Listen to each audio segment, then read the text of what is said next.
Hey, I'm meteorologist Doug Myers with the latest look at your forecast.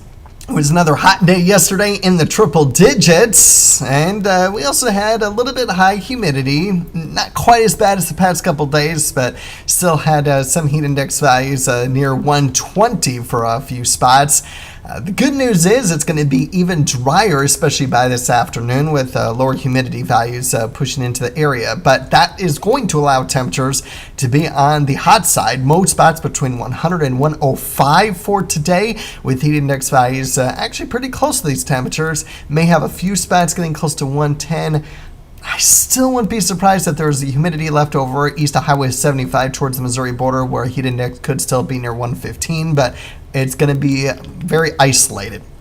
I'm going sunny for now, but there is some uncertainty on extent to cloud cover. This model just wants to bring some clouds through this afternoon, but staying dry. Not much going on there.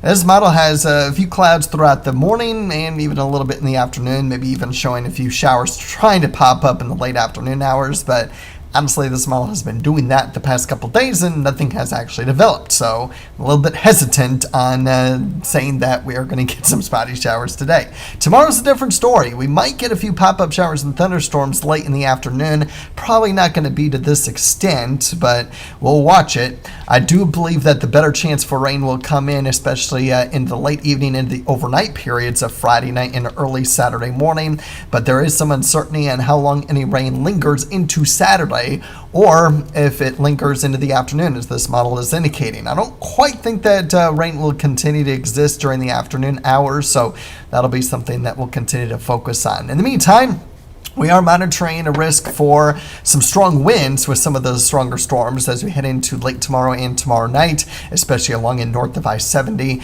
Maybe around 50, 60 mile per hour wind gusts on some of the stronger storms, but nothing too significant and nothing widespread.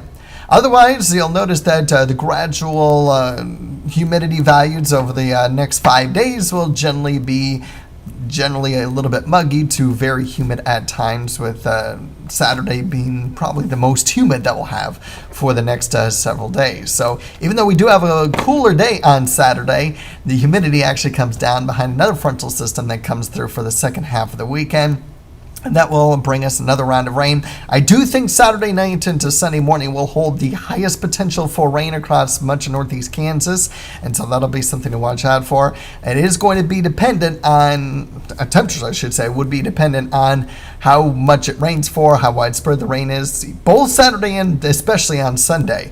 Right now I'm still leaning more towards Sunday afternoon dry, but it's not a guarantee. So any outdoor plans that you have over the weekend with the cool down, just stay weather aware, and we'll continue to keep you updated. And then it looks like much next week is going to be dry and very pleasant, especially considering what we just got out of and what we are going to continue to deal with for these next 2 days with our extreme heat. So just be safe. We have 2 more days of the extreme heat, and then improvements are on the way.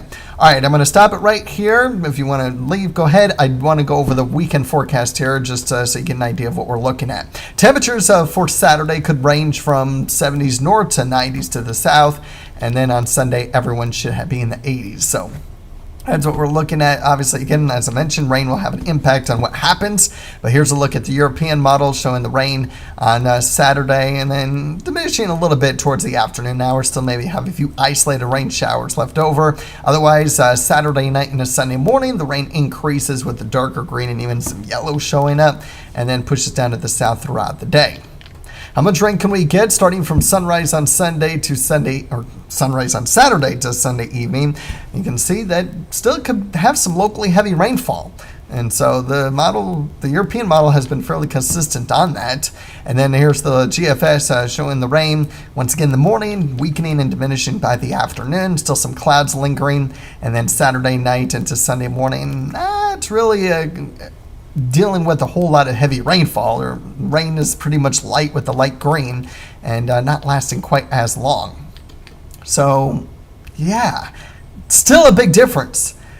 The GFS kind of goes back and forth between this rainfall total and maybe about a 1/4 inch to 1/2 inch. Still not quite to the extent of the European model, but it is certainly something that we're going to continue to focus on here over the next couple days. I will mention that overall, our other long-range model, the Canadian model overall, with the on and off showers and thunderstorms throughout the weekend, beginning Friday night, lasting through Sunday, is generally bringing about 1/10 of an inch to 4/10 of an inch of rain. Some areas may be a little bit less. And so it's almost kind of in between the two. And so confidence still remains very low on the overall details of the rain over the weekend. But if you do have any outdoor plans, just stay weather aware, have a plan B, especially Sunday morning. Models have been pretty consistent on that part of the forecast with rain lingering early. But now there's some uncertainty on Saturday too. So just keep checking back in and we'll continue to keep you updated.